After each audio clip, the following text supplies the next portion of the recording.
medical approach to prevention of dental caries. Following this training, you will understand the healthcare provider's role in preventive dental care for children, the epidemiology of dental caries in high-risk populations, the cost of untreated dental infections to the healthcare system, the components of childhood caries prevention, the basic clinic process for childhood caries prevention, fluoride varnish technique, and fluoride varnish aftercare. Why are we asking medical clinics to help fight dental caries? Many children who live in low socioeconomic status are high risk and have limited access to dental care. This has resulted in a public health crisis. We need help from the primary care clinics to stop this public health crisis. What is the most common chronic disease of childhood? Dental caries. Caries is the most common chronic disease of childhood, more common than asthma, hay fever, and childhood diabetes. Dental caries has reached silent epidemic proportions in high-risk populations. Here are some facts about dental caries. Half of caries are untreated in high-risk children due to the lack of access to dental care. 80% of the disease in both primary and permanent teeth is found in 30% of the population. Populations at higher risk include Hispanic, American Indian, Southeast Asian, African, and African American, as well as families that are within or above the federal poverty level. About 1/3 of all 3-year-olds have already had tooth decay, and 1/4 of all children entering kindergarten have had at least one cavity. Cavities can be completely prevented if good oral care is practiced daily. When medical providers get involved with prevention of dental caries, more children can be cavity-free. Caries is the process that leads to a hole in the enamel of the tooth, and a hole is a cavity. Caries is caused by the bacteria Streptococcus aureus, so theoretically cavities can be prevented. What actually causes dental caries? Here is a pictorial description of the caries process. Sugar from food or liquids we consume mixes with bacteria that is present in our mouths. An acid is produced which damages the enamel of a healthy tooth and causes decay. Until recently, physicians were not taught about teeth because dentists saw all dental concerns. Today, more children do not have access to dental care, so prevention becomes more important. Childhood caries prevention should be provided by primary care medical providers and clinic staff to provide more access to preventive oral care for all children. Childhood caries prevention should be considered as much a form of primary prevention as are immunizations. In the next few slides, you will see what dental caries costs our communities and children. We will cover mortality, morbidity, social costs, and healthcare costs. There is a slight chance of mortality. Death from caries is rare, but it does happen. For example, Diamante Driver, a 12-year-old in Maryland, and a 6-year-old boy in Mississippi both died of systemic infection caused by an infected tooth. Neither had access to dental care. There is greater incidence of morbidity. Children have difficulty chewing nutritious food and often do not get the nutrition they need. They also have trouble pronouncing words that require front teeth to speak clearly. They often do not sleep well and suffer unnecessarily from pain and infection due to abscessed teeth. Social costs of dental caries involve poor school performance and school absenteeism. Parents or caregivers miss work when children are ill. Children with poor dentition prefer not to interact with other children or adults and hardly ever smile. Good oral care gives children a better opportunity to succeed. When children with pain and infection from dental caries do not have a dentist, they often go to the emergency room. The emergency room becomes the clinic of last resort and can be very expensive. The care is incomplete because the ER physician cannot treat the tooth, just the symptoms. When a child is under the age of 5 and needs extensive dental treatment, they often need the dental treatment performed in ambulatory surgery. There is increased risk due to anesthesia and added expense involved with the surgical procedure. The steps the clinic should follow for childhood caries prevention are outlined in the next slides. Conduct a gross oral evaluation. Do a short risk assessment asking parents about a dental home, dental insurance coverage, and current oral health habits. Provide anticipatory guidance so caregivers understand their role in prevention. Apply fluoride varnish 4 times a year or every 3 months, starting with the eruption of the first tooth or age 1 at the latest. And advise caregivers to find comprehensive dental care. Primary care medical providers cannot diagnose dental disease, but they can identify abnormalities. Providers should document in the chart what state the teeth are in. Here are normal oral structures, nice white teeth and good spacing and nice pink gums. Here you see white spots where the tooth meets the gums of the maxillary central and lateral incisors. This is the first sign of the caries process. At this point, fluoride will stop the caries process if good oral care is also adopted. As the decay process advances, brown spots will be seen. This is the point in the caries process when dental treatment is necessary.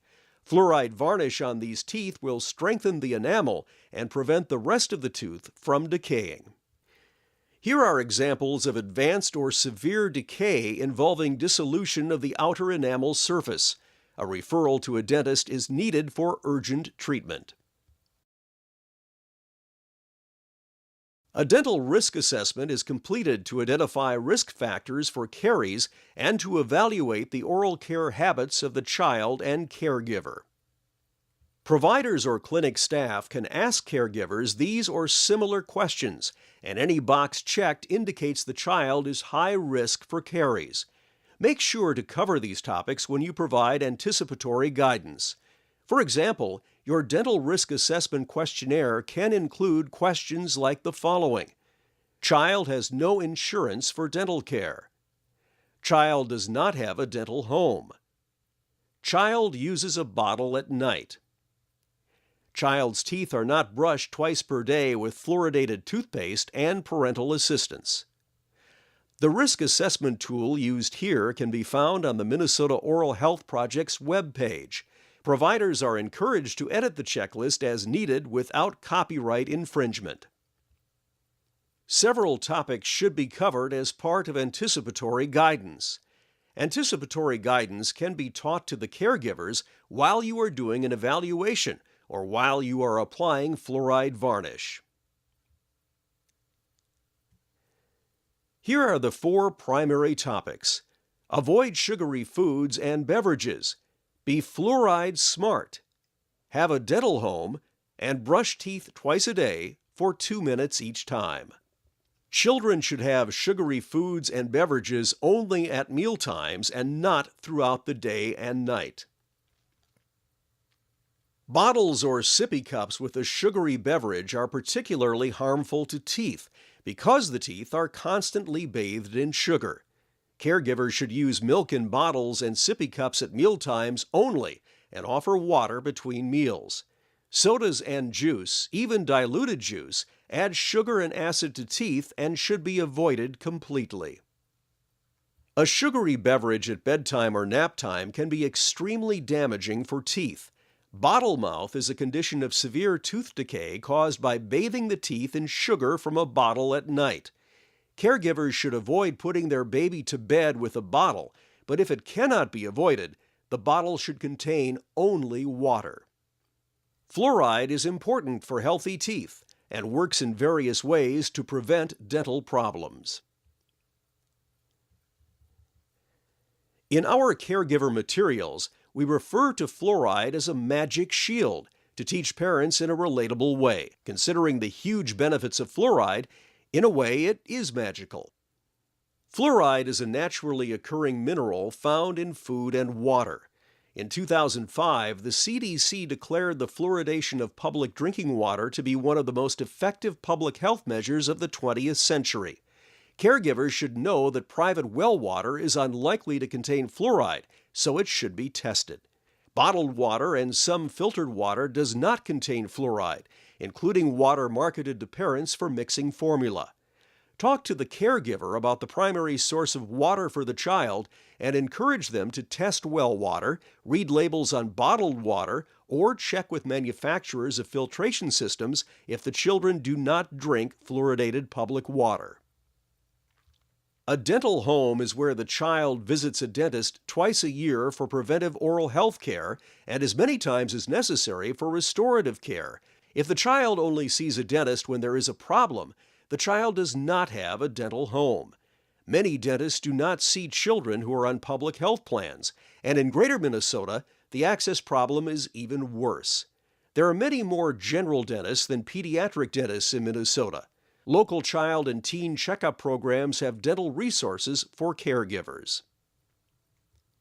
The first time the child should go to the dentist is when that first tooth comes through, or by age 1 at the latest.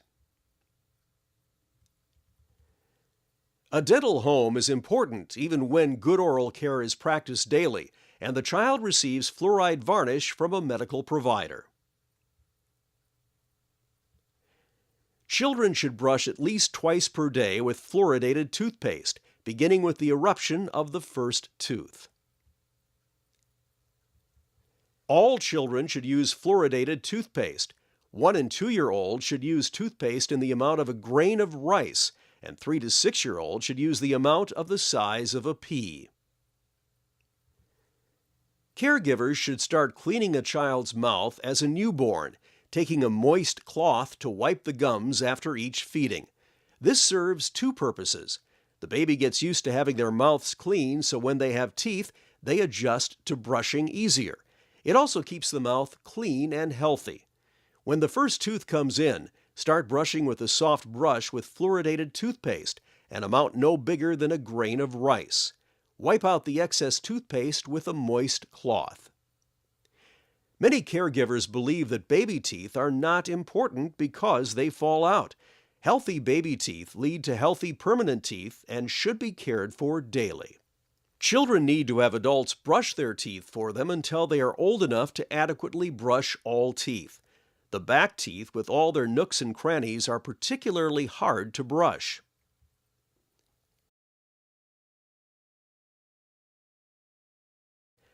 Medical providers should apply fluoride varnish to all surfaces of the teeth 4 times per year, or if the child has a dental home, twice a year. Fluoride helps remineralize teeth so the enamel is stronger and prevents demineralization of teeth. Fluoride also inhibits the growth of bacteria that cause caries. Fluoride varnish comes in single-dose containers. Most brands leave an ecru or yellowish color on the teeth, but some manufacturers have a white varnish.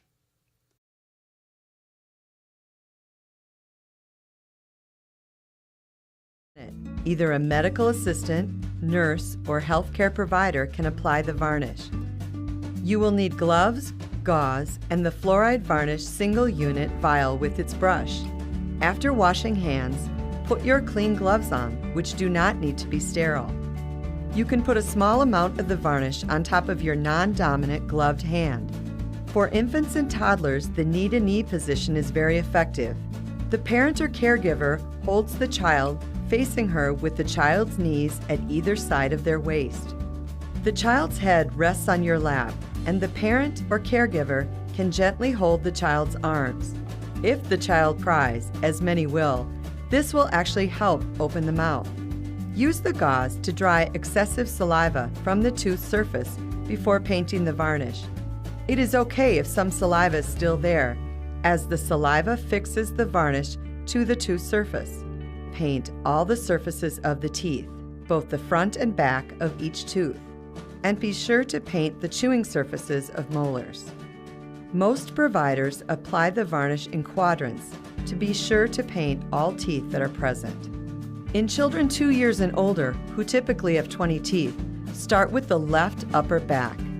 Then move down to the lower left, then lower right, then upper back, and finally the front, upper, and lower teeth. Most varnish comes with a yellow tint, so you can keep track of where you've already applied it. You only need to apply a thin coat of the varnish, and you don't need to use all the varnish provided. That's it. Tell the caregiver that the child can eat and drink warm or cold liquids and soft foods right away. Avoid sticky, crunchy foods and hot liquids for 24 hours. Don't brush or floss until the next day. The slight yellow discoloration of the teeth will come off with the next toothbrushing. The child should be referred to a dental home for regular visits where varnish can be applied at each 6-month visit. If the child is high risk for caries, the medical provider can apply varnish alternating with the dental provider, as these children should receive fluoride varnish every 3 months to prevent caries.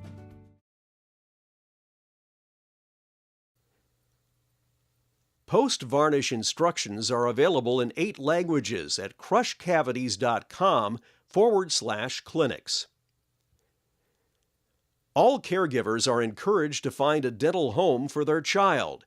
If dental abnormalities are suspected, referral to a dentist is essential. Fluoride varnish is very important to prevent cavities in young children, but fluoride varnish alone cannot stop the caries process. Fluoridated water, a dental home, and daily oral health practices are equally important. All children should have sealants applied to the chewing surfaces of permanent teeth, and sealants can only be applied by dentists. Adopting childhood caries prevention is easy to implement and does not take a lot of extra time. The risk assessment can be done during the admission process with the staff asking the questions or the parents completing the form. The application of the varnish can be done at any time, but preferably before immunizations. A consent should be signed according to clinic policy. Use your electronic medical record, for example, Epic, to alert staff for the date of the next application.